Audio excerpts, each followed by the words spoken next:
하나님 한 번도 나를 실망시킨 적 없으시고 우리 찬양 드리시고 우리 감사합니다.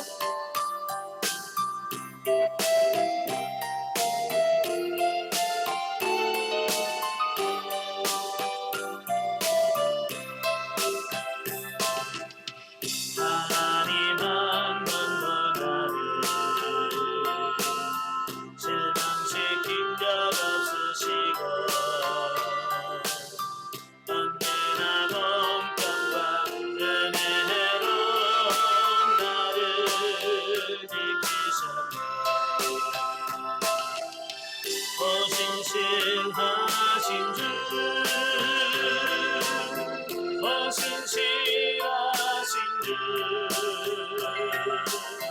내 너를 떠나지도 않으리라. 내 너를 버리지도 않으리라. 약속하셨던 주님, 그 약속을 지키사 이후로도 영원토록 나를 지키시리라 확신하네. 지나온 모든 세월 돌아보아도 그 어느 것처럼 주의 손길 안 미친 것처럼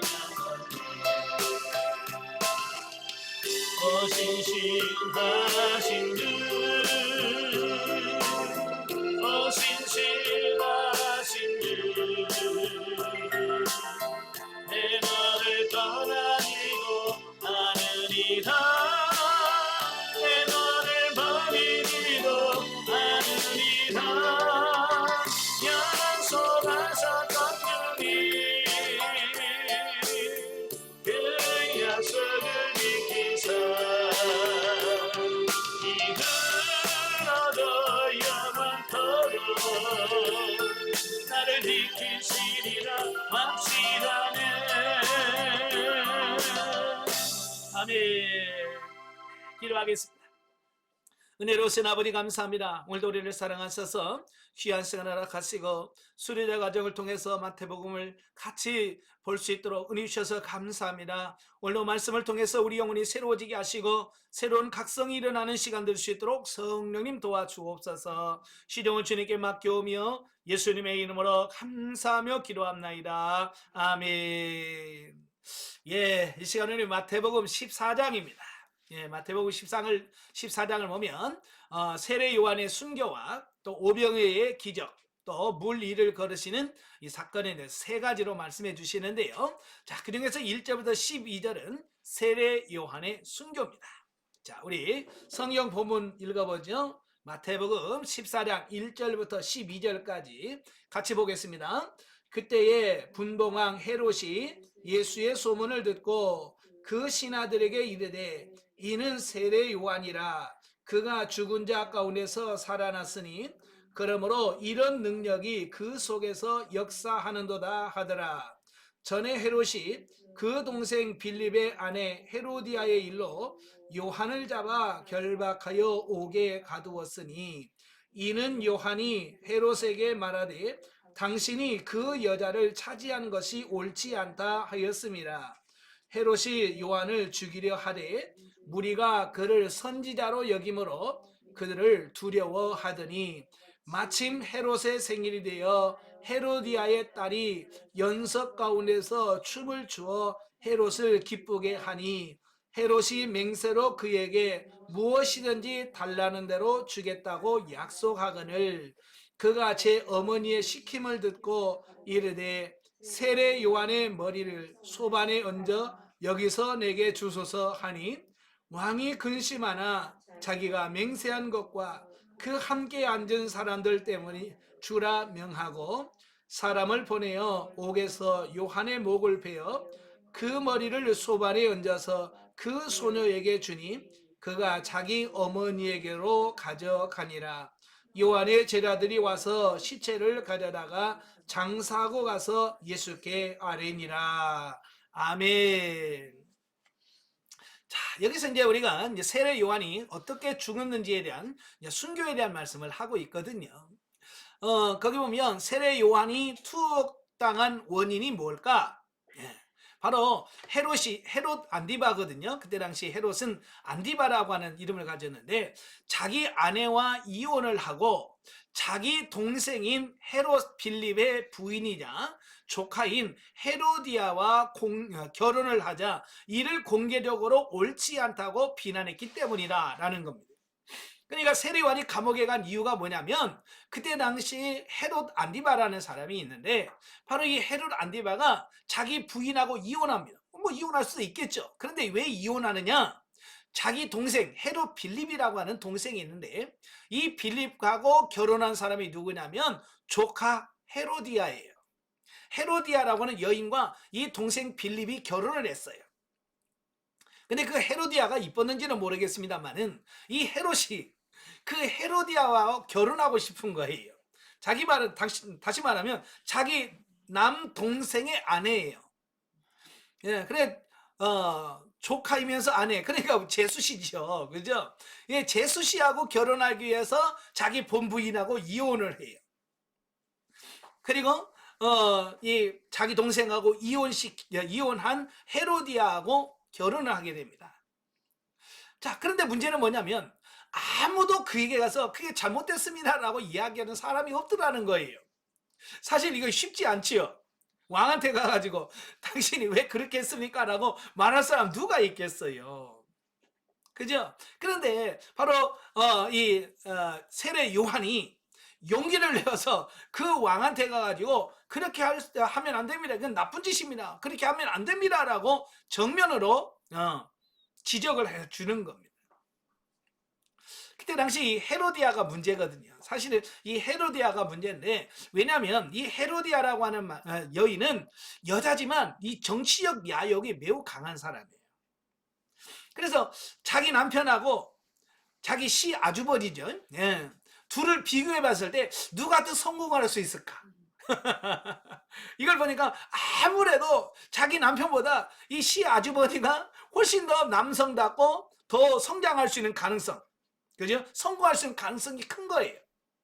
그래서 헤로디아가 자기 남편하고 이혼을 하고 바로 헤롯 안디바와 결혼을 했다라고 하는 사실이에요. 그러니까 이 헤로디아가 근본적으로 이런 아주 정치적 야망이 아주 강한 사람이다라고 하는 거예요. 그래서 오늘 본문에 보면 그가 얼마나 악한 여인인가를 볼 수 있죠. 자, 그 헤롯 안디바가 그 세례 요한이 당신이 잘못한 겁니다라고 지적을 받으면 어떻게 해야 되겠어요? 만약에 여러분이 잘못했어. 근데 누가 여러분에게 와서 그건 하나님의 잘못한 겁니다 라고 지적을 해주면 여러분 어떻게 할 것 같아요? 회개하죠. 다윗처럼 선지자가 와서 당신이 바로 그 사람입니다 라고 말했을 때 내가 하나님 앞에 내가 특죄했습니다 라고 회개하는 이런 역사가 일어나야 되는데 이 악한 사람들은 회개하지 아니하고 도리어 그 세례 요한을 감옥에다 가둬버리는 겁니다. 옥에다 가두어. 자, 여러분은 제발 좀 그러지 않기를 바래요. 말씀을 듣는 가운데 말씀에 여러분 찔리는 부분이 있으면 어떻게 해야 돼요? 요즘 많은 사람들이 그래요. 아이고 목사님의 설교 시간은 나 깠다고 얘기. 제발 그러지 마세요. 설명 깠다고 쳐도 나를 회개하라고 그랬구나. 이렇게 받아들여야 이게 정상인 거예요. 세례 요한 보세요. 왕한테 가서 당신이 잘못한 겁니다. 그렇게 하면 안 됩니다라고 지적했을 때에 회개하지 않고 도리어 그 사람을 잡아서 감옥에다 가둬놓는 겁니다. 그러므로 그가 헤롯이 망한 이유가 바로 여기 있는 거예요. 회개하면 살고요. 회개하지 않으면 죽습니다. 아시겠죠? 그래서 헤롯 안디바는 헤롯 세례 요한을 죽이는 것을 두려워했으나 이 선지자로 많은 사람들이 선지자로 인정을 하고 있기 때문에 그를 죽이는 것을 두려워했어요. 그래서 옥에다 가다 놓고 그냥 옥에다 가다 둔 거예요. 그런데 어느 날 헤롯의 생일입니다. 그래서 많은 사람들이 그를 축하하기 위해서 와서 막 연애를 베풀고 있어요. 근데 연애 가운데 이 헤로디아의 딸이 그 헤롯의 생일날 와서 춤을 추는 겁니다. 그러니까 이 헤롯이 기분이 너무너무 좋겠죠. 그죠? 그래서 이 많은 사람들이 보는 앞에서 내 소원이 뭐냐? 예? 뭐든지 내가 주겠다. 달란으로 줄 거다라고 하는 말을 하는 겁니다. 여기서 이제 함부로 맹세하는 거, 그죠? 함부로 이렇게 하는 거, 하지 말라고 그죠, 성경에, 그죠? 함부로 맹세하지 말라는 거예요. 근데 기분이 너무 좋아서 그냥 맹세를 한 거예요. 그러니까 이 헤로디아의 딸이 자기 엄마한테 가가지고 뭘 시킬까, 뭘 주문할까 물어보는 거예요. 애지가는 사람 같으면 장난감을 원하든지 뭐 이런 걸 원하겠죠. 근데 헤로디아가 워낙 악한 여인이라서 자기 딸에게 뭐를 시키냐면 세례 요한의 머리를 소반에 담아서 지금 달라는 거예요. 왜냐하면 다음에 가면 이 헤롯의 마음이 어떻게 바뀌어서 안 줄지 안 줄지도 모르니까 지금 당장 달라는 거예요. 야, 이게 어떻게 자식한테 이런 걸 시킬 부모가 누가 있겠어요? 그죠? 그러니까 그런 나쁜 짓을 했겠죠. 그죠? 예? 그러니까 그 딸이 뭘 알겠어요? 철부지가 가가지고 세례 요한의 머리를 소반에 담아서 지금 주세요. 그런 거예요. 그러니까 헤롯이 깜짝 놀랄 수밖에 없죠.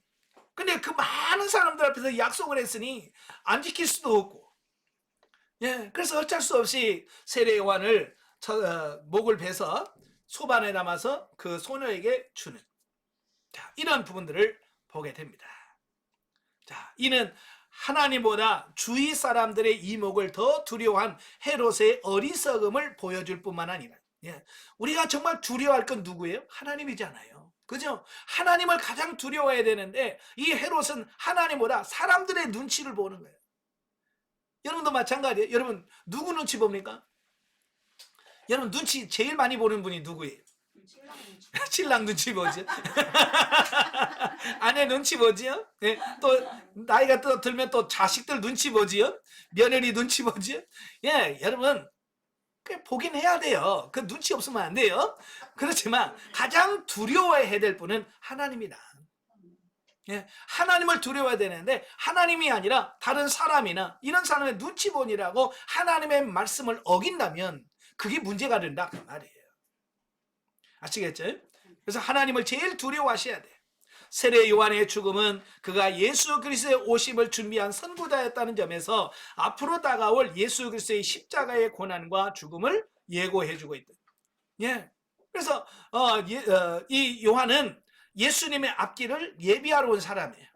그러니까 그가 그런 고난을 당하고 그런 어려움을 당했다라고 하는 부분은 그를 따라가시는 예수님도 그와 같이 고난을 받고 순환을 당할 것이다라고 하는 사실을 이야기하고 있다라고 하는 사실이에요. 우리 또한 예수님의 뒤를 따라가는 사람들이잖아요. 그죠? 우리는 예수님의 뒤를 따라가는 사람이야. 예수님의 고난 받았다고 한다면 우리는 고난 받겠어요, 안 받겠어요? 받아야지. 받아야 정상입니다. 근데 나는 예수 믿고 나는 고난이 하나도 없어. 이건 문제가 심각한 거예요. 그건 예수님을 안 따르는 거예요. 예수님을 정말로 뒤따르는 사람은 반드시 뭐가 있어요? 고난이 오게 돼 있다라고 말씀하고 있습니다. 그래서 우리가 고난이 오면 베드로가 그러죠. 이상한 일 당하는 것처럼 이상히 여기지 마라. 그냥 마땅한 길, 그냥 올 것이 왔구나. 이렇게 생각하라 그 말이에요. 아시겠죠? 그래서 고난이 오면 절대 뭐 낙심하거나 큰일 났다 하지 마시고요. 올 게 왔네. 당연히 올 게 왔구나. 이렇게 생각하고 그 고난을 넉넉히 이겨갈 수 있는 저와 여러분이 되셔야 된다. 그 말입니다. 자, 두 번째 단락입니다. 교훈이죠. 교훈. 첫째, 성도들은 비록 핍박을 겪게 될지라도 세상의 사람들의 죄악과 불의를 지적하면서 회개를 촉구해야 된다라고 하는 겁니다. 자, 저도 해보니까 제일 어려운 게 뭐냐면 사람들의 잘못을 지적해 주는 거예요. 권사님 그거 잘못됐어. 그러면 안 돼 라고 지적을 해줘야 되거든요. 그죠? 또 성도들이 잘못하면 그거 잘못됐다고. 그런데 참 어려워요 이게. 왜냐하면 받아들이는 사람들이 제대로 받아들이지 않기 때문에 그래요. 그렇지만 사명이기 때문에 해야 되는 거예요. 아시겠죠? 그래서 에스겔서를 보면서 제가 가장 두려워하는 게 뭐냐면 에스겔서 3장 18절에 보면 그런 말씀이 있어요. 예.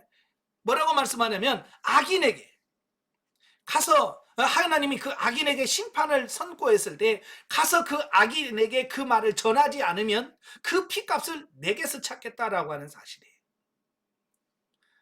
아시겠죠?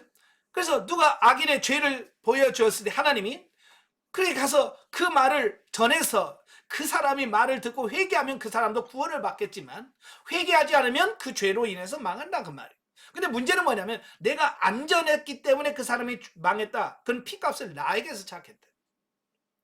내가 전했는데 그 사람이 안 들었다. 그럼 그 사람의 피값이란 말이에요. 그래서 우리가 마땅히 해야 할 일을 하지 않으면 거기에 따른 피값을 우리가 받는다는 거예요. 그렇다고 해서 막 가서 지적질 하지만 지적질 하라는 얘기는 절대로 아닙니다. 요즘에 교회에서 막 너무 막 지적질을 많이 해가지고 시험 들게 하는 사람 그걸 말하는 게 아니에요. 정말 하나님 앞에 하나님께서 가서 너 죄를 책망해라. 나단 선지자처럼 다윗에게 가서 그 말을 해라 라고 말했을 때 그걸 가서 전할 수 있는. 히스기야 왕이 병들었을 때 이사야 선지자를 보내서 너 죽는다고 해라. 자, 이렇게 하나님께서 말씀을 전하라고 했을 때 그 말씀을 바르게 전할 수 있는 이런 사람이 되어야 된다 그 얘기예요. 두 번째로는 향락과 방탕은 반드시 더 큰 범죄를 초래하고 만다라고 하는 사실이에요. 보세요. 헤롯이 큰 잔치를 벌려놓고 거기서 춤을 추고 잔치를 벌려 그러다가 결국은 어때요? 그것 때문에 세리 요한을 죽이게 되고. 자, 그래요. 오늘 우리도 마찬가지예요. 향락과 어떤 이런 큰 잔치 이런 것들을 하다 보면 결국 우리 다 죄를 범할 수 있다는 사실이에요. 그 다음에 세 번째가 성도들은 절대로 이중적인 태도를 취하지 말아야 된다라고 하는 겁니다. 오늘 본문에 보면 헤롯이 나오잖아요. 헤롯은 하나님을 두려워해. 그래서 세리 요한을 죽이지 못하고 옥에다 그냥 가둬두고만 있습니다. 예. 그러니까 사람 눈치도 보랴 하나님 눈치도 보랴. 자, 이런 이중적인 이런 모습을 보여지잖아요. 우리가 열왕기상 18장을 보면 그 엘리야 선지자가 나오죠. 엘리야 선지자가 그 갈멜산에서 대결을 벌입니다. 바알 선지자 450명과 다윗이 거기서 대결을 벌이잖아요. 근데 이 사람들 백성들이 거기서 눈치를 보고 있는 겁니다.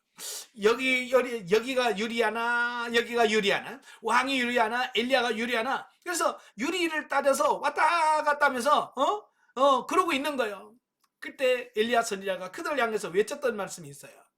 너희가 어찌하여 언제까지 여호와와 바알 사이에 왔다 갔다 하려고 하느냐? 바알이 하나님이면 바알에게 가라. 여호와 하나님이 하나님이면 하나님 편에 속해라. 양다리, 하나님께서 제일 싫어하는 게 뭐냐면 양다리예요. 양다리. 양쪽에다 다리 탁 켜놓고 유리한 쪽으로 이렇게 왔다 갔다 하는 거예요. 이거 하나님 제일 싫어하는 거예요. 아시겠죠? 여러분 신앙의 지조를 좀 지키시길 바랍니다. 오직 하나님만 섬기시길 바라요. 그래서 히브리서에 보면 뭐라고 해요? 믿음의 주요 온전케 하신 이 예수 그리스도만 바라보자. 주님만 바라보시는 여러분 되시기를 바랍니다. 예. 자, 그 다음에 13절부터 21절까지입니다. 13절부터 21절까지 우리 같이 읽겠습니다. 예수께서 들으시고 배를 타고 떠나사 따로 빈들에 가시니 무리가 듣고 여러 고을로부터 걸어서 따라간지라. 예수께서 나오사 큰 무리를 보시고 불쌍히 여기사 그 중에 있는 병자를 고쳐 주시니라. 저녁이 되매 제자들이 나와 이르되 이곳은 빈들이요 때도 이미 저물었으니 무리를 보내어 마을에 들어가 먹을 것을 사 먹게 하소서. 예수께서 이르시되 갈 것 없다. 너희가 먹을 것을 주라. 제자들이 이르되 여기 우리에게 있는 것은 떡 5개와 물고기 2마리 뿐이니이다. 이르시되 그것을 내게 가져오라 하시고 무리를 명하여 잔뒤 위에 앉히시고 떡 5개와 물고기 2마리를 가지사 하늘을 우러러 축사하시고 떡을 떼어 제자들에게 주심에 제자들이 무리에게 주니 다 배불리 먹고 남은 조각을 12바구니에 차게 거두었으며 먹은 사람은 여자와 어린이 외에 5,000명이나 되었더라. 아멘. 자, 오늘 보면은 오병이의 기적, 우리가 너무나도 잘 아는 말씀이죠. 자, 보면은 예수님께서 다시 한번 자신이 온 세상을 구원할 메시아이심을 명백하게 드러낸 사건을 소개하고 있어요. 그러니까 오병이의 기적은 단순히 배고픈 사람에게 먹을 것을 주었다, 그것이 아니라 내가 바로 메시아 구원자야 라고 하는 사실을 온 천하에 선포하는 기적 중에 하나예요. 물론 성경에 나오는 모든 이적은 바로 예수님이 하나님이시라는 것, 우리 메시아라는 사실을 증명하는 그 이적이요, 표적이거든요. 자, 보면은 시간상으로 볼 때 마태복음 10장 1절부터 11장 1절에 그 12사도 파송 사건과 연결되어 있다라고 하는 겁니다. 그러니까 10장 1절부터 보면 예수님께서 제자들에게 병을 고치는 능력, 귀신을 쫓아내는 능력, 그 다음에 그걸 전하시고 복음 전파 내용까지 주시면서 둘씩 짝을 지어서 그들에게 파송을 했어요. 그리고 그들이 전도를 마치고 와서 예수님한테 보고를 하지요. 그 보고를 받고 나서 바로 이 한적한 곳으로 찾아가셔서 쉬기를 원하셨다라는 사실입니다. 자, 여기서 우리가 이제 우리에게 가르쳐 주는 게 뭐냐면 사람들은 적당한 휴식이 필요하다. 근데 가끔 보면 일 중독이신 분들이 너무 많아. 쉴 줄을 몰라요. 쉴 줄을 몰라. 그래서 좀 쉬라고 그러면 못 쉬어요. 왜? 쉬어봤어야지. 그죠? 예. 근데 그 뭐 게으르라는 말이 절대로 아니에요. 일할 때는 일하고 쉴 때는 쉴 줄 알아야 돼. 근데 일 중독이신 분들은 쉴 줄을 몰라요.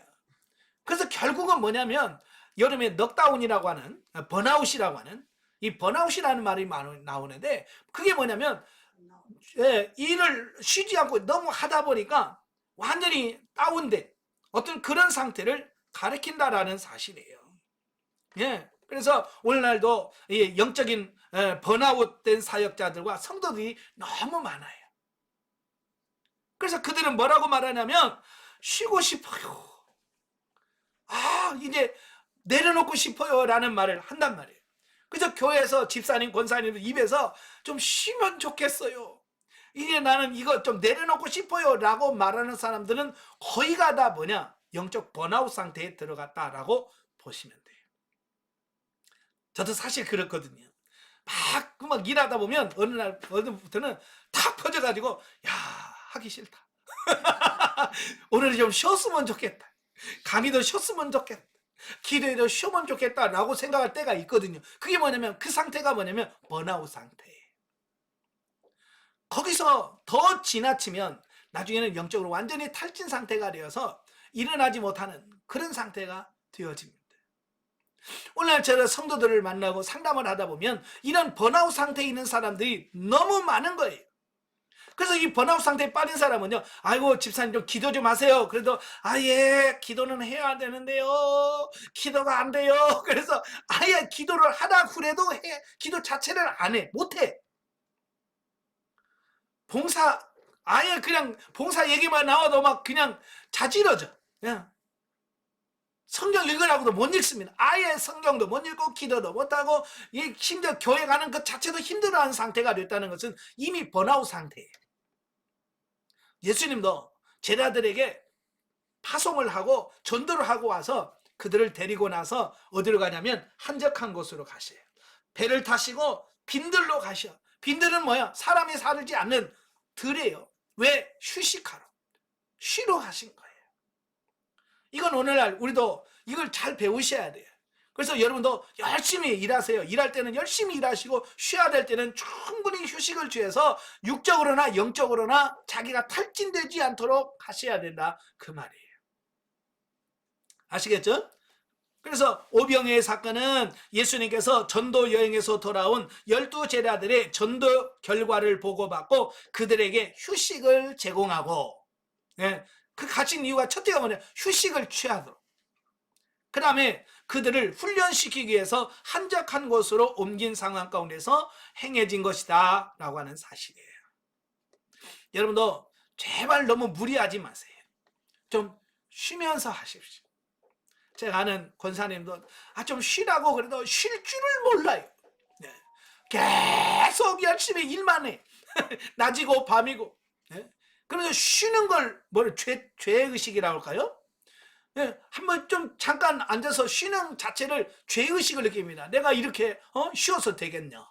네. 그래서 자기 몸을 막 계속해. 이런 상태가 되면 안 됩니다. 아시겠죠? 그래서 왜냐하면 우리 육신은 영과 혼과 몸을 가진 존재예요. 그래서 이 몸이 너무 피곤하잖아요. 영적인 게 안 돼요. 여러분도 해보셔서 알잖아요. 피곤할 때 기도해보세요. 기도 잘 되신가? 예, 졸음만 와. 그래서 기도하러 가서도 너무 피곤하면 기도하는 게 아니라 그냥 자. 예. 그게 뭐냐면 벌써 몸에 문제가 있다는 얘기예요. 몸이 너무 무리했다는 얘기거든요. 그래서 이 적당한 휴식을 통해서 이 몸도 육신도 그 영적인 생활을 할 수 있도록 잘 하는 것이 중요합니다. 또 반대로 너무 게을러도 문제예요. 성경에서 너무 일 안 하고 쉬는 이것도 게으름도 죄예요. 그래서 항상 하나님 예수님께서 책망할 때 이 악하고 게으른 종아 이 아무것도 안 하고 쉬는 이 게으름도 하나님의 무서운 죄예요. 예. 이거 잘 깨달으셔야 돼요. 일할 때는 일하고 쉴 때는 쉴 줄 아는 이것이 필요하다 그 말입니다. 자, 그런데 쉬러 갔는데 사람들이 보고 막 몰려오는 겁니다. 네. 쉬러 갔는데 사람이 오니까 예수님도 못 쉬어. 그래서 그들에게 병다 고치시고 말씀을 전하시는 이런 부분들을 보게 됩니다. 근데 이제 저녁이 됐어요. 그곳은 빈들이에요. 사람 민가가 없는 곳이에요. 그들이 집에 갈 때 또 탈진할 수 있겠죠. 예, 그래서 제자들이 그러잖아요. 이건 빈들이고 사람도 없고 그러니까 이들을 빨리 보내서 마을로 가서 사 먹도록 조치를 취하셔야 됩니다 라고 하죠. 그때 예수님께서 뭐라고? 갈 것 없다. 너희가 먹을 것을 주라. 예.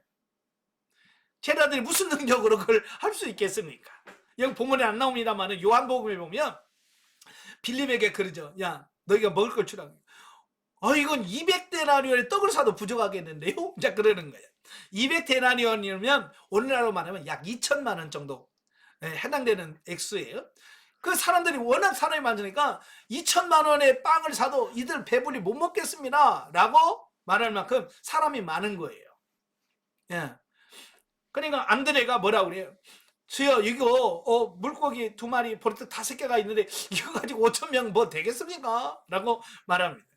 그때 그 안드레가 가져온 물고기 2마리와 보리떡 5개를 가지시고 다 앉혀라. 사람들을 50명 100명씩 이렇게 쭉 앉게 해라. 다 앉혀놓고 축사를 하시고 그걸 떼어서 제자들에게 주니까 제자들이 막 떼어주니까 이거 뭐 계속 떡이 생겨나는 게 되어지는 거죠. 자, 그래서 그들이 다 먹고 여자 남자 다 제외하고 우리 장정들의 숫자만 5,000명이에요. 그러니까 남자의 수만 5,000명이라고 하면 그 여자들의 지금도 그러잖아요. 교회 남자가 많아요, 여자가 많아요? 여자가 많죠. 이때 당시는 여자들 훨씬 더 많았을 거예요. 또 여자들 오는데 애들이 안 왔겠어요? 애들 따라왔겠죠. 지금은 애들이 한둘이지만 옛날에야 뭐 그렇습니까? 예? 줄줄이죠. 그러니까 그 몇만 명이 모이는지 몰라. 근데 그 많은 숫자가 먹고도 12바구니가 남았다라고 하는 사실을 여기서 말씀해 주고 있습니다. 자, 그런데요. 이 사복음서에서 마태마가 누가 요한복음에서 다 나오는 기적이 바로 오병의 기적이에요. 여러분, 이렇게 다 나온다고 하는 것은 뭡니까? 그만큼 이게 중요하다는 얘기죠. 그죠? 예, 왜냐하면 이 만나의 오병의 기적은 바로 모세가 광야에서 이스라엘 백성들을 먹였던 만나의 사건과 유사한 사건이에요. 그죠? 이스라엘 백성들에게 광야에서 먹을 게 뭐가 있겠어요? 애굽에서 가져온 양식이 떨어졌어요. 그들은 배고프다고 난립니다. 그때 하나님께서 매일같이 만나를 주셔서 40년 동안 그들을 먹여주셨잖아요. 자, 바로 이런 것들을 통해서 메시아는 어떤 메시아냐? 배고픔을 해결해 주시는 분이 메시아다라고 하는 어떤 그런 사고를 갖고 있는 거예요. 그때 예수님께서 바로 보리떡 5개와 물고기 2마리로 5,000명 먹인 사건을 통해서 모세의 사건과 연결을 시켜줌으로써 내가 바로 메시아야, 내가 바로 하나님이야 라고 하는 사실을 보여주는 이런 사건이다라고 볼 수 있습니다. 예. 그래서 표면적으로 보면 배고픈 그 사람들을 먹을 것을 제공해 주시는 어떤 사랑, 자비, 이걸 표면적으로는 보여줍니다만은 내면적으로 정말 여기서 보여주려고 하는 것은 뭐냐면 그리스도만이 모든 인간의 육신적 궁핍과 영적 갈급함을 동시에 해결해 줄 수 있는 생명의 양식이다라고 하는 사실을 보여주는 겁니다. 그래서 요한복음에 보면 그 오병의 기적 이후에 예수님께서 뭐라고 말씀하냐면 내가 곧 생명의 떡이다. 그래서 나를 먹지 않으면 살 자가 없다. 나를 먹어야 산다라고 말씀하신 이유가 있습니다. 이것이 바로 예수 그리스도 자신이 생명의 떡이 되어서 영혼을 살리고 영혼을 구원한다라고 하는 사실을 그 사건을 통해서 보여준 사건이다라고 볼 수 있겠죠. 자, 여기서 주는 교훈을 보시면 첫째, 생명의 떡이신 예수 그리스도야말로 인간의 영적인 부족함과 육적인 결핍을 채워주시는 참된 양식이 된다는 사실을 보여주고 있습니다. 그러니까 사람은 불가능해요. 그죠? 사람은 어찌할 수가 없어. 근데 예수님은 하나님이시기 때문에 가능하다 그 말입니다. 이 말은 결국 뭐냐? 예수 그리스도가 곧 하나님이다. 이것을 증명해주는 기적이다, 표적이다라고 볼 수 있겠습니다. 두 번째로 예수님께 나오는 자는 신분의 지위 고하를 막론하고 누구든지 구원의 은혜에 참여하게 된다는 사실을 여기서 말씀해주고 있습니다. 조금 전에 말씀드렸죠. 그 광야에 나와서 보리떡 5개와 불고기 2마리를 먹은 사람이 남자만 5,000명이라고 그랬어요. 거기면 남자 있죠, 여자 있죠, 아이들 있죠, 다 있습니다. 예수님께서 여자들은 가라, 애들은 가라, 남자만 줬어요? 아니에요. 참여한 모든 사람들에게. 이건 뭐냐면 하나님 예수님께서 주시는 은혜는 차별이 없더라는 거예요. 남녀 차별, 노소, 젊고 늙고 이거 차별이 없습니다. 예수 그리스도 앞에 나온 모든 사람들은 배불리 먹는, 차별이 없는 어떤 이런 부분들을 우리에게 말씀해주고 있습니다. 세 번째로는 성도들은 다른 사람들이 처해 있는 육신적 곤고와 물질적 궁핍을 결코 외면해서는 안 되며, 안 되며 그들의 부족함을 채워주기 위한 노력을 해야 한다는 것이다. 그들이 뻔히 배고픈 걸 알면서 그들을 그냥 보내면 그들이 가다가 탈진할 걸 알면서 그냥 보낸다라고 하는 것은 이건 옳지 않다라고 하는 거예요. 여러분 주변에서 마찬가지예요. 영성적 대인관계 또는 영성적 물질관계에서 배우셨잖아요. 심는 거, 어려운 사람, 힘든 사람이 있을 때 그들에게 도와야 된다는 걸 성경에서 말하고 있습니다. 어려운 사람을 보고도 돕지 않으면 그 죄값을 내가 받아야 해. 아시겠죠? 그래서 우리는 예수 믿는 사람은 항상 주변에 다른 사람을 살필 줄 아는 눈이 있어야 돼. 교회에서 성도들, 특별히 권사님 정도 되시면 왜 권사를 세웠겠어요? 권사가 하는 일은 뭐예요? 권사님이 하는 일은 교회에서 약하고 시험 든 사람 권면하라는 거예요. 명적으로 착할 그를 권면해서 세우라는 거예요. 위로할 자 위로해주고 세울 자 세워주는 그 일이 권사가 할 일이에요. 그래서 항상 교회를 가도 성도들을 쭉 둘러보면서 도와야 할 사람이 있나, 기도해줘야 될 사람이 있나, 격려가 필요한 사람이 있나, 위로가 필요한 사람이 있나, 늘 그런 사람들을 보고 그들을 돕고 세워가는 일을 하셔라. 아시겠죠? 그래서 교회에 몇 사람만 그런 일을 하면 그 교회에 어려움이 없어요. 근데 그런 사람이 없잖아요. 전부 다 뭐요? 대접만 해달라는 거예요. 나 권사 대접해줘, 나 집사 대접해줘, 뭐 이래서 자꾸 대접만 원하니까 교회가 교회라고 하지 않아요.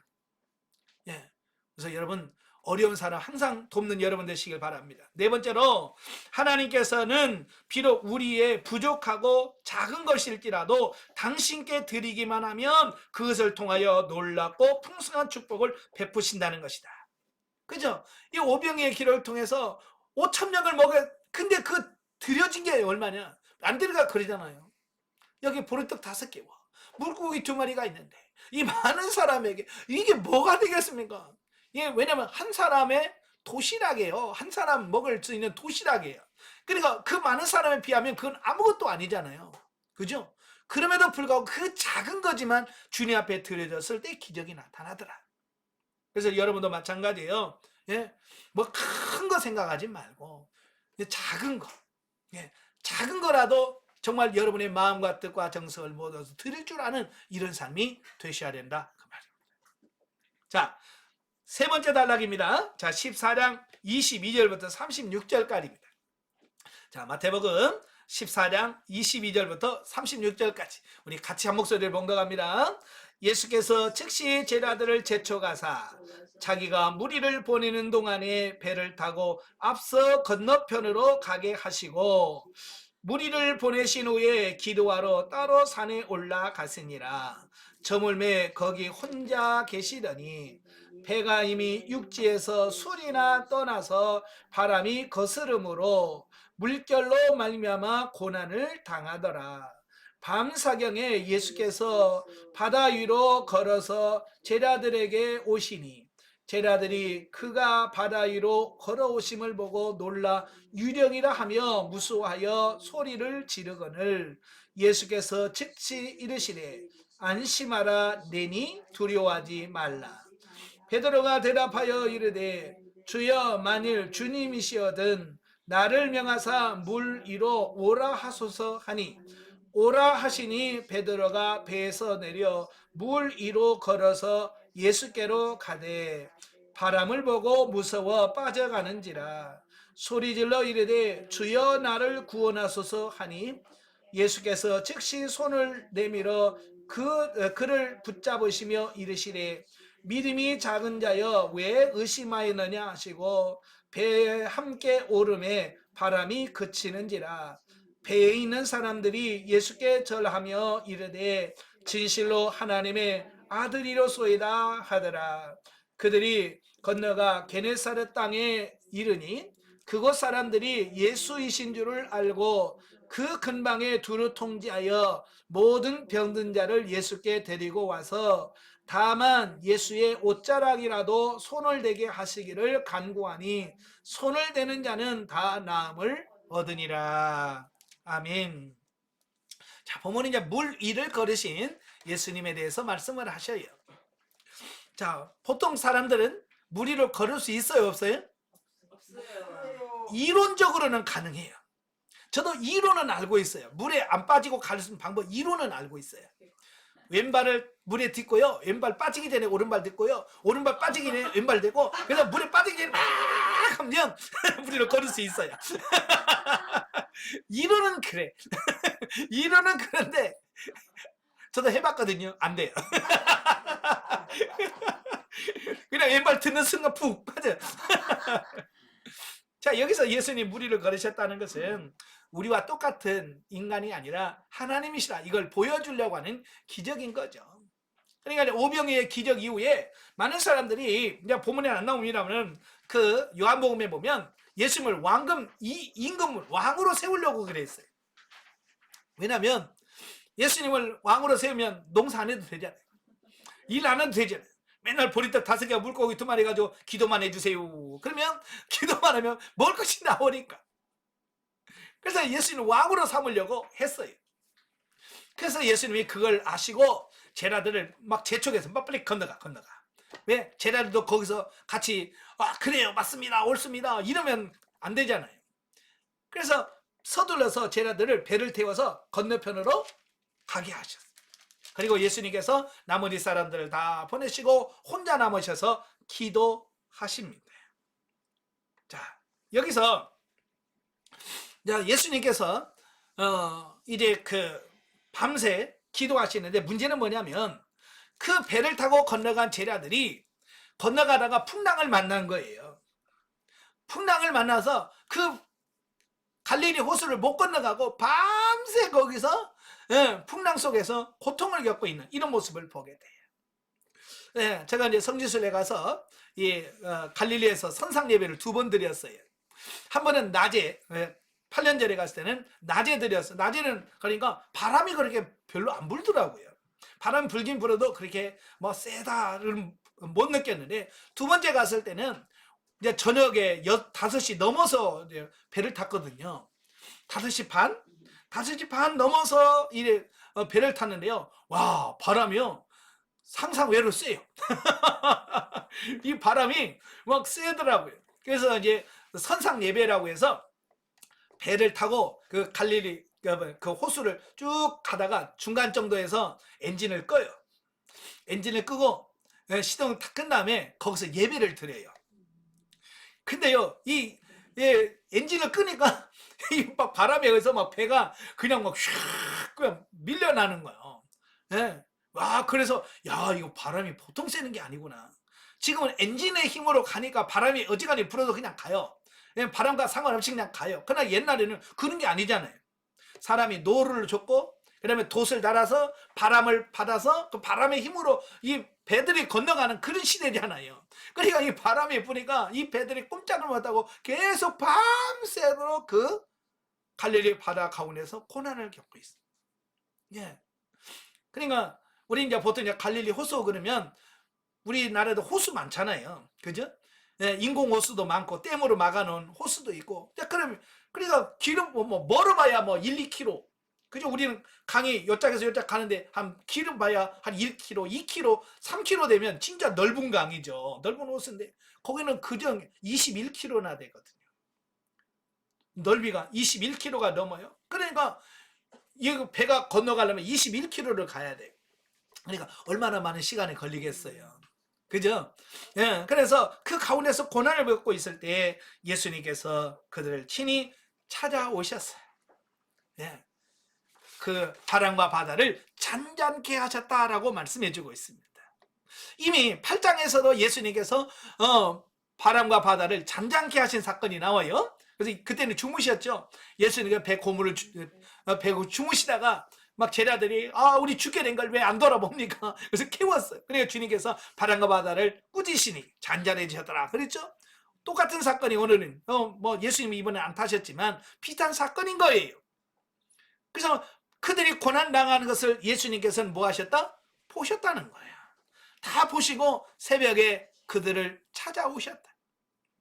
찾아오시니까 제자들이 깜짝 놀란 거죠. 왜? 막 바람은 불지 막 그러는데 하얀 사람에게 물 위로 걸어오는 걸 보니까 뭐라고 그랬어요 여기에? 예, 유령이라. 만약에 여러분도 똑같은 상황이라고 생각해봐요. 강에서 막 바람 불고 막 풍랑이 있는데 누가 하얀 뭐가 걸어온다면 여러분 뭐라고 생각하겠어요? 예? 또 천여 귀신이니 이런 거 생각하겠죠. 그래서 똑같이 놀라서 유령이라. 그때 나다 안심해라. 예. 그래서 예수님 물 위로 걸어오시는 거예요. 또 나서기를 좋아하는 베드로가 주여 정말 주님은 나도 좀 걷게 해주세요 라고 하는 거죠. 베드로는 참 대단한 믿음을 가진 사람이에요. 그러니까 예수님께서 또 오라 그러시는 거예요. 예수님도 잘 맞춰줘요. 그래서 오라. 그래서 베드로가 물 위를 탁 내려와서 걸어가니까 걸어갑니다. 예?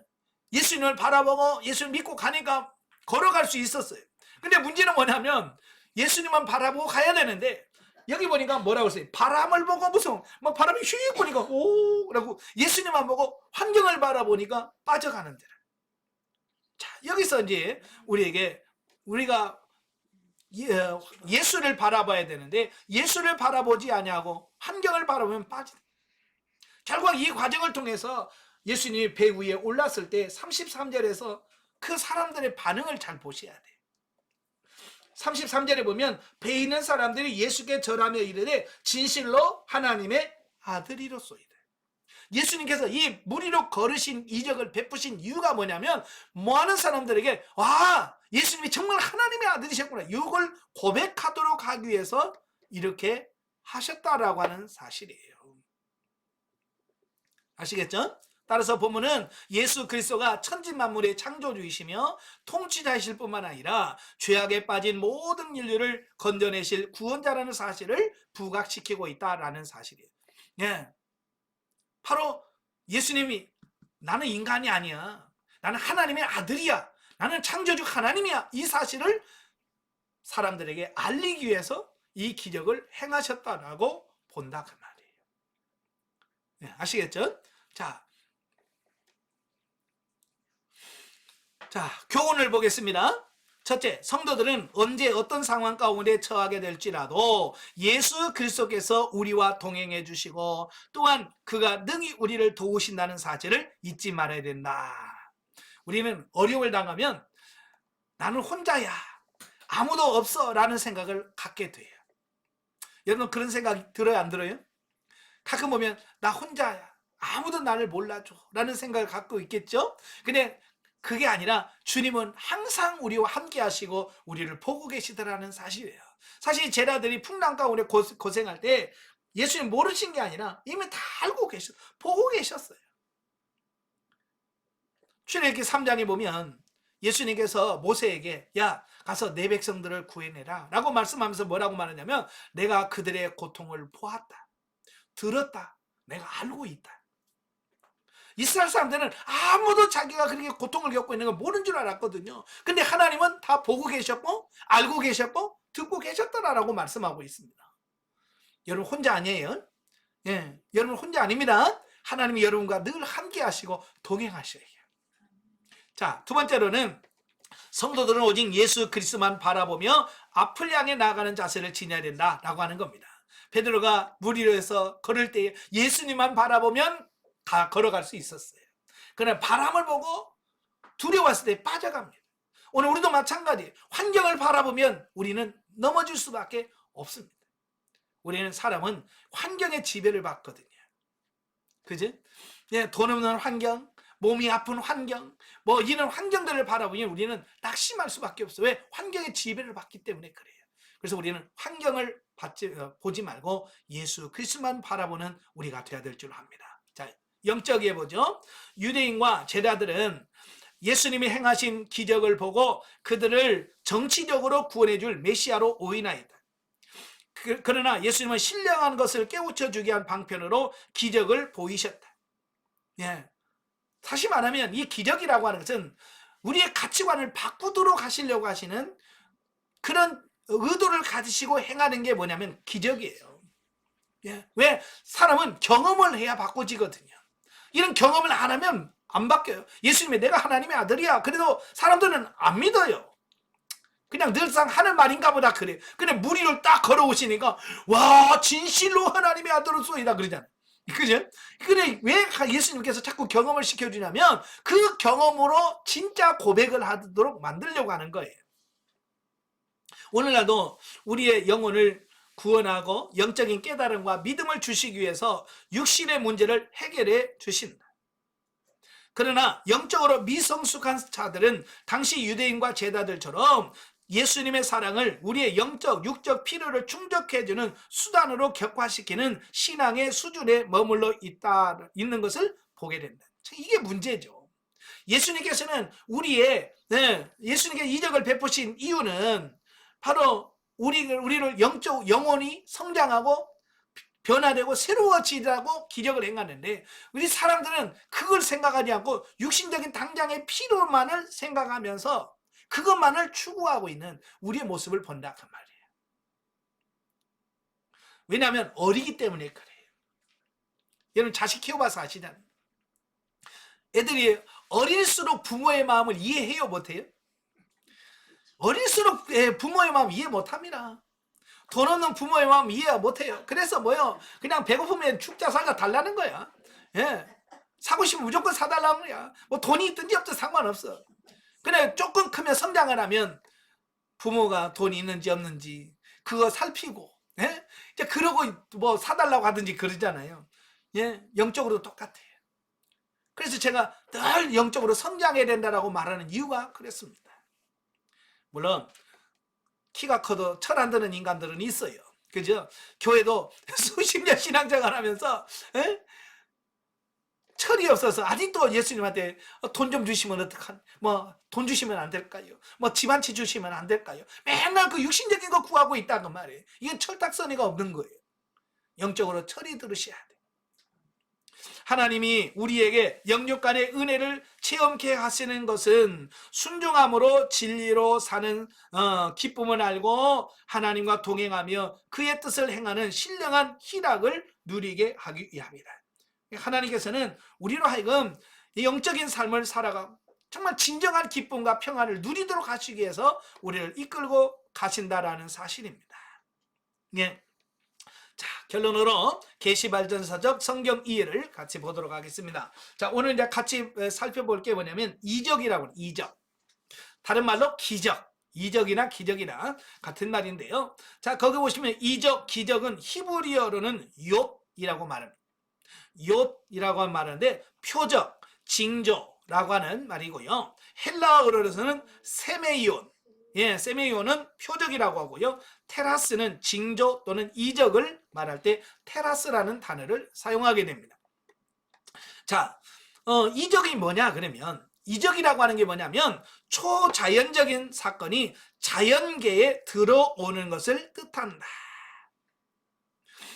예, 우리 이 세상은 하나님이 정해놓은 자연 창조 질서라고 하는 게 있어요. 예, 그래서 이 창조 질서에 의해서 이 자연계가 잘 돌아가게 되어 있습니다. 그래서 하루에 지구가 한 바퀴 돌아요. 1년에 365일에 태양을 한 바퀴 돕니다. 이게 뭐냐면 하나님께서 정해놓은 자연이에요. 자연 법칙이라고 하는 거예요. 이 자연 법칙 속에 하나님의 그 초자연적인 부분이 개입하는 걸 가리켜서 뭐라고 말하냐? 이걸 이적이라고 표현하는 거예요. 그러니까 이런 거죠. 지구가 하루에 한 바퀴씩 돌아. 근데 갑자기 지구가 돌다가 거꾸로 돌아. 이게 이적인 거예요. 이게 이렇게 돌아야 정상인데 거꾸로 돌아. 이게 기적인 거예요. 그래서 여호수아가 태양아 멈춰라, 달아 멈춰라. 그러니까 멈췄잖아. 이게 이적인 거예요. 왜? 자연계가 뭐예요? 자연은 뭐예요? 네, 정상적으로 돌아가야 돼. 24시간을 이게 태양이 해가 지고 이게 정상적인 거예요. 그런데 그게 아니라 밤새도록 태양이 지지 않고 달이 지지 않는 멈추어 있는 이런 게 뭐냐? 그게 기적인 거예요. 비가 와야 될 때 오는 것은 기적이 아니에요. 그건 자연적인 거예요. 그죠? 그러나 비가 안 와야 될 때 막 비가 오는 거예요. 이걸 기적이라고 표현하고 이적이라고 표현하는 겁니다. 자, 근데요, 성경에 보면 이적, 기적은요, 역사가 굉장히 길어요. 이 천지 창조부터 이적이 시작되는. 그러니까 어찌 보면 이 천지 창조가 자연적으로 생긴 게 아니라 하나님의 초자연적인 이적 가운데 이행했다는 거예요. 예, 근데 그 진화론을 주장한 사람들은 뭐라고 말하냐면 오랜 시간을 지나면서 저절로 생겼다라고 얘기해요. 그래서 단세포가 다세포가 되고 다세포가 분열을 계속 거듭해가지고 파충류가 되고 막 뭐가 되고 그 다음에 나중에 영장류가 되고 원숭이가 되고 원숭이가 시간이 오래 지나서 사람이 되고 예, 그죠? 그래서 니네 할아버지가 원숭이냐? 그러면 욕해. 자기도 안 믿는 것을 이론으로 그렇게 주장한다 그 말이에요. 이 성경을 보면 그렇게 나와 있지 않아요. 성경은요, 창세기 1장 1절부터 보시면 뭐라고 돼 있어요? 태초에 하나님이 천지를 창조하시니라. 이 창조라고 하는 말은 뭐냐면 전혀 아무것도 없는 상태에서 만들어내는 것을 창조라고 그래요. 가끔 우리도 창조라는 말을 많이 쓰죠. 그죠? 뭐 새 시대를 창조하자, 새 역사를 창조하자. 그런데 이 창조라는 말은요, 신적 언어예요. 다시 말하면 하나님께만 쓸 수 있는 용어예요. 우리는 새로운 걸 창조할 수 있는 능력이 없어요. 우리는 있는 거 조금 개발하고 있는 거에서 조금 바꿀 수는 있어도 전혀 아무것도 없는데 만들어내는 능력은 우리 인간에게 없어요. 그래서 하나님이 천지를 창조하실 때에 무에서 유를 창조하셨다. 이게 뭐냐? 그게 기적인 거예요. 아시겠죠? 근데 천지 창조 그 첫날부터 빛을 만드시고 그 다음에 궁창을 만드시고 이 모든 게 뭐냐면 그게 기적이에요. 이적이란 말이에요. 그래서 이 천지 창조는 이적으로부터 시작되었다라고 본다.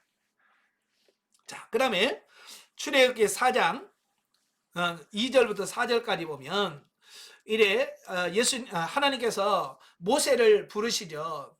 모세를 불러서 야, 내 백성을 구해내라. 그러니까 모세가 뭐라고 그래요? 누가 보냈다고 할까요? 다른 사람은 나를 믿지 않을 텐데요. 다른 사람이 자기를 믿지 않을 거라는 거예요. 하나님이 보냈다는 사실을 안 믿는다는 거예요. 그래서 그러면 내 손에 든 게 뭐냐? 지팡이입니다. 예, 그 던져라. 여러분, 자연계라면 지팡이를 던지면 뭐가 어떻게 돼야 돼요? 그냥 지팡이로 뚝 떨어져야 정상이에요. 이게 자연인 거예요. 그죠? 그냥 자연스러운 거야. 여러분 한번 던져봐요. 뱀으로 되나? 그죠? 그런데 뭐 하나님의 말씀에 의지해서 던져라. 그러니까 던지니까 뱀이 돼서 막 꼬물꼬물 물려가는 거예요. 예? 이게 뭐냐면 전혀 자연계에서 일어날 수 없는 것이 일어났어. 이게 초자연적이란 말이에요. 이런 현상을 성경에서 이적이라고 표현한다 그 말이에요. 그러니까 모세가 도망가니까 야 꼬리를 잡아라. 그래서 꼬리를 딱 잡으니까 다시 지팡이로 쫙 바뀌는 자 이런 부분이라고 볼 수 있죠. 그러니까 이게 뭐냐면 믿음 없는 모세에게 확신을 주기 위해서 예, 하나님을 믿는 어떤 도구로서 삼기 위해서 이런 기적을 허락하셨다라고 하는 사실이에요. 그러니까 하나님이 이적을 행할 때는요 반드시 뭐가 있냐 목적이 있어요. 그래서 성경을 보면서 이적을 하면서 왜 이런 이적을 행하셨을까? 그 이유를 잘 깨달으셔야 돼요. 그건 뭐냐? 믿음이 없는 우리로 하여금 하나님에 대해서 믿도록 하기 위해서 이런 표적을 행하시더라라는 사실이에요. 자, 또 뭐 계속해서 이적들이 막 계속 일어나고 있어요. 그 중에서 대표적인 이적이 뭐냐면 14장에 보면 출애굽기 14장을 보면 이래 그들이 출애굽을 해요. 출애굽을 해서 어디에 오게 되냐면 홍해 앞에 오게 됩니다. 자, 홍해 앞에 가요. 만약에 여러분 자연적으로 말하면 홍해에서 어떻게 해야 돼요? 빠져 죽어야 정상이에요.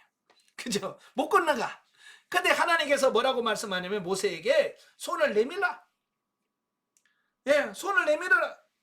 그래서 바다 위로 손을 내밀매 바다에서 큰 동풍이 밤새도록 바닷물을 물러가게 하시니 물이 갈라져 바다가 마른 땅이 된지라. 이스라엘 자손이 바다 가운데를 육지로 걸어가고 물은 그들의 좌우에 벽이 되니. 예, 어떤 사람은 저 애굽의 그 얕은 물가에서 바람이 불어서 쑥 빠진 다음에 그 호수를 건너갔다 이렇게 표현합니다만은 성경은 그렇게 되어 있지 않아요. 물이 좌우에 벽이 됐대. 벽이 무슨 말인지 아시죠? 예? 바다가 쫙 갈라져서 벽으로 쫙 서 있는 거예요. 수족관에 가시면 예? 그 유리가 딱 막고 있어 그 물이 있잖아요. 마치 그런 것처럼 벽으로 쫙 서서 양쪽에 물이 쫙 열려있는 이런 상태를 의미하는 거예요. 자, 이 홍해를 건넌 사건 누가 그렇게 할 수 있겠어요?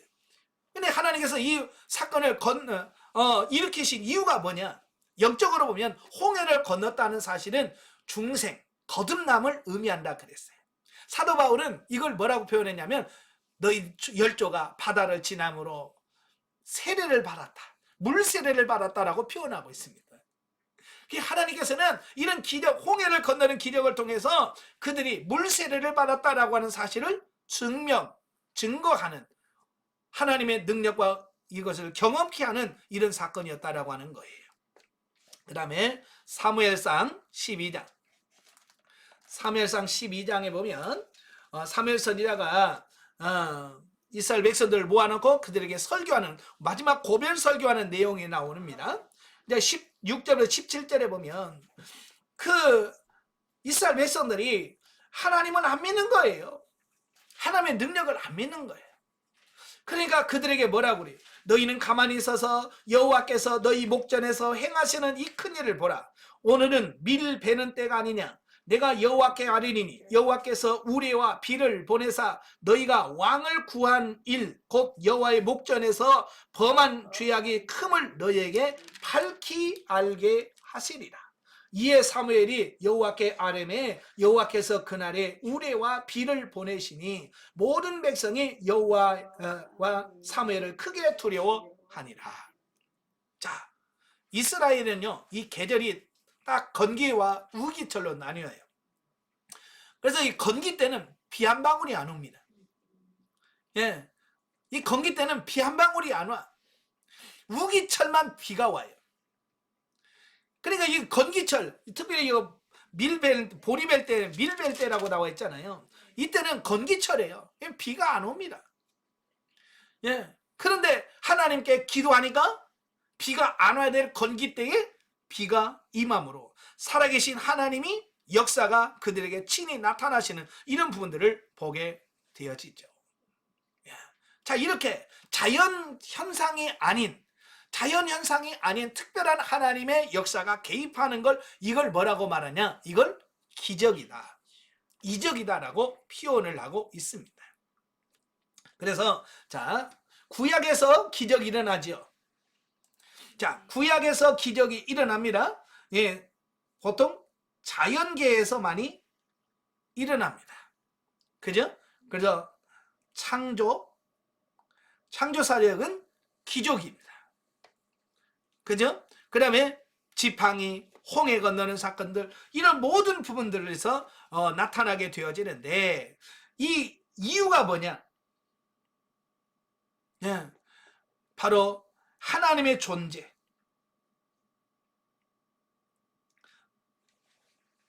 하나님의 존재를 증명하는 거예요. 증명. 이런 기적들을 통해서, 이런 기적을 경험하면서 아, 정말 하나님이 계시구나. 하나님의 존재를 증명하는 어떤 표적이 이적이라고 표현할 수 있다라고 하는 겁니다. 아시겠죠? 네. 자, 그 다음에 이게 이제 신약 시대로 넘어오면 요한복음 2장에 보면 1절부터 보면 예수님께서 가나 혼인잔치에 가십니다. 그죠? 가나 혼인잔치에 가니까 뭐가 떨어졌어요? 예, 포도주가 떨어졌어. 그래서 예수님께서 맨 처음 이 땅에서 일으킨 기적이 뭐냐면 물로 포도주를 만드는 기적, 표적이 예수님께서 행하신 이적 중에 처음이라 그 말입니다. 예.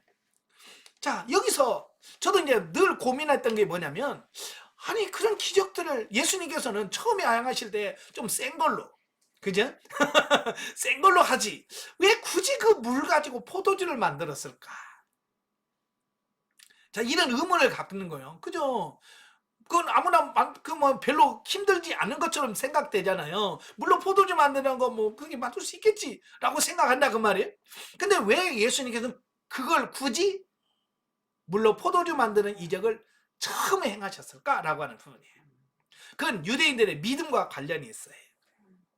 유대인들은 그들의 신앙 가운데 뭐냐면 포도주는 하나님이 창조하신다라는 믿음을 갖고 있어요.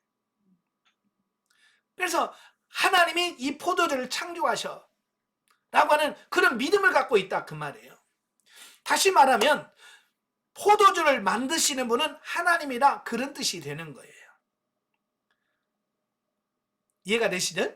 그래서 예수님께서 다른 능력도 행하실 능력도 많지만 굳이 잔치집에 가서 물로 포도주를 만드시는 분은 결국 무슨 말이냐면 내가 하나님이야, 내가 메시아야 라고 하는 예수님 자신을 드러내는 기적이었다라고 하는 사실이에요. 예. 그러니까 11절에 보면 뭐라고 되어 있어요? 예수께서 이 첫 표적을 갈릴리 가나에서 행하여 그의 영광을 나타내심에 제자들이 그를 뭐하더라? 믿으니라. 야, 하나님이 포도주를 창조하시는데 예수가 포도주를 만들어내네? 그러니까 뭐예요? 그럼 예수님이 하나님이신가? 라고 하는 부분이에요. 그래서 예수님이 그냥 예수님이 아니시구나, 하나님이시구나, 이런 믿음을 갖게 만드는 이런 부분이라고 볼 수 있는 거죠. 그 다음에 오늘 본문 마태복음 14장에 보면 오병이의 기적 있잖아요. 예, 오병이의 기적은 뭐예요? 예, 아까도 말했잖아요. 모세가 광야에서 만나를 먹여서 이스라엘 백성들을 먹이셨잖아요. 그러니까 예수 그리스도가 모세와 같은 위대한 지도자요, 모세가 명한 그 예언한 그 선지자요, 하나님의 아들이라는 사실을 증거하는 어떤 그런 표적이 되어지더라는 사실이에요. 그래서 신약시대는 예수님을 증거하는 거예요. 뭘 증거합니까? 예수님이 하나님이시다.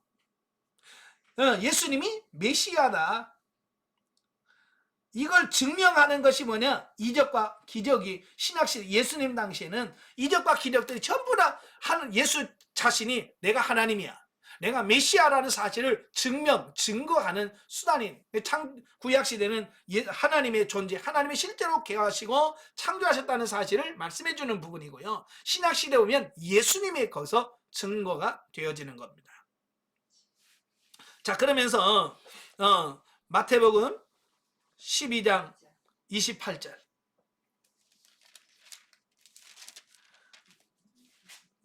마태복음 12장 28절. 자, 그러나 내가 하나님의 성령을 힘입어 귀신을 쫓아내면 하나님의 나라가 이미 너에게 임하였느니라. 기적을 통해서 귀신을 쫓아내는 능력이 있으면 이미 너희 안에 하나님의 나라가 임했다. 이런 사실을 증명하는 거예요. 또 누가복음 11장 21도 마찬가지예요. 예. 누가복음 11장 20절에도 똑같은 말씀을 하고 계셔요. 이미 현세천국이 우리 안에 임했다. 하나님의 통치, 하나님의 다스림이 우리 안에 임했다라고 하는 것을 증명하는 수단이 뭐냐? 이적이다. 예. 아시겠죠? 자, 그러면서 이래 신약시대는 예수님이 증거가 돼요. 그 다음에 이제 사도행전 9장으로 넘어가요. 사도행전 9장으로 넘어가면 3절부터 9절까지 보면 예수님께서 누구를 찾아오시냐면 사울을 찾아옵니다. 사울을 찾아와. 사울아, 사울아, 내가 어찌하여 나를 박해하느냐? 누신디요? 난 네가 박해하는 예수다. 이 기적을 통해서 바울이 바뀌어집니다. 바울이 바뀌어지는 거예요. 예, 바로 이 사울이 주님을 만나는 그 예수님이 사울이 그 예수님을 만나는 기적을 경험하면서 뭐가 일어나요? 자기의 가치관의 변화가 일어나는 거예요. 사고의 변화가 일어나는 겁니다. 그래서 신약시대에는 이 기적을 통해서 뭐가 일어나느냐? 사고와 가치관의 변화. 네. 자, 이 신약시대, 성령시대, 교회시대 오면 사고와 가치관의 변화가 나타나게 돼요. 만약에 이 바울이 이 예수님을 만나는 이런 이적을 경험하지 않았다면 사울이 바울 됐을까요? 불가능하지요. 누가 와서 사울 예수 좀 믿어봐. 그래 전도해가지고 사울이 바뀌어. 이건 불가능한 거예요. 그래서 하나님 예수님께서 직접 네가 핍박하는 예수다라고 해서 직접 만남을 통해서 그 사울의 가치관을 확 바꿔놓는 거예요. 그래서 교회를 핍박하던 그가 이제는 복음을 전하는 사람으로 바뀌어졌어요. 오늘 저와 여러분이 이런 사울이 예수님 만났던 것처럼 만나는 이런 역사가 일어나야 우리 자신들이 변화가 나타난다 그 말이에요. 그래서 순간순간 지금도 하나님께서 이적과 표적을 통해서 우리에게 이적과 표적을 나타내시는 이유가 뭐냐? 우리의 이걸 변화시키려고 하시는 거예요. 현재도 마찬가지. 계속해서 이적과 기적을 우리가 경험시켜 주시는 이유는 바로 우리의 사고와 가치관을 변화시키려고 하시는 하나님의 섭리, 뜻. 이 속에서 오늘도 기적과 이적이 나타나고 있다라고 하는 사실이에요. 그러니까 지금도 이런 기적이라고 목적을 두면 안 돼요. 아시겠죠? 그걸 통해서 우리의 사고와 가치관을 바꾸시려고 하시는 하나님의 뜻이 뭐냐? 여기다가 초점을 맞추셔야 되는 거예요. 자, 마지막에 계시록 13장에 보시면 이제 말세가 되면 기적과 이적은 누가 더 잘 나타내느냐라고 하는 부분이에요. 자, 11절부터 18절까지 보면 이제 땅에서 나오는 짐승이 나와요. 또 다른 짐승이 땅에서 올라오니 어린 양같이 두 뿔이 있고 용처럼 말을 하더라. 예, 1절에 보면 바다에서 나온 짐승이 있어요. 이건 적그리스도를 의미하고 11절에 땅에서 나온 짐승은 거짓 선지자를 의미하는 거예요. 바로 이 적그리스도와 거짓 선지자들이 세상에 태어나서 그들이 하는 게 뭐냐? 13절에 보면 큰 이적을 행하되 심지어 사람들을 앞에서 불이 하늘로부터 땅에 내려오게 하고 짐승 앞에서 받은 바 이적을 행함으로 땅에 거하는 자들을 미혹하며 땅에 거하는 자들에게 이르기를 칼에 상하였다가 살아난 짐승을 위하여 우상을 만들라 하더라. 마지막 때가 되면 누가 기적을 행한다고요? 예, 이 거짓 선지자들이 큰 이적을 행한다는 거예요. 신약시대, 이 신약시대와 성령시대는 누가 일으켜요? 예수 그리스도와 믿는 자들이 기적을 이행해요. 그러나 이 마지막 이 종말 때가 되면 누가 이르느냐? 거짓 선지자들이 이적을 행한단 말이에요. 짐승. 그래서 이 마지막 때에 우리가 이 이적과 기적을 추구하게 되면 속을 수 있는 가능성이 커요. 누구한테?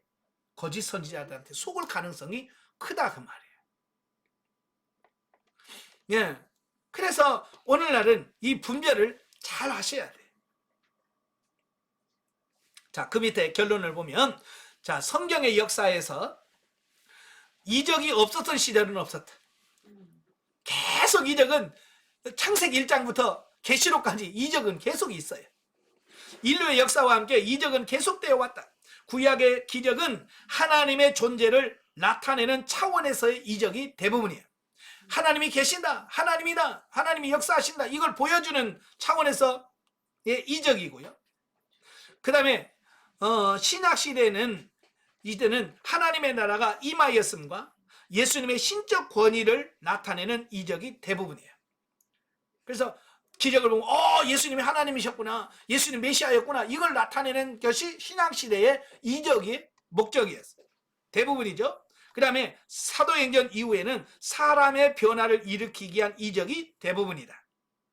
그래서 점차 기적에 대한 기록이 줄어들게 되고 도리어 거짓 선지자들이 기적을 이용하여 유혹하는 시대가 되었다.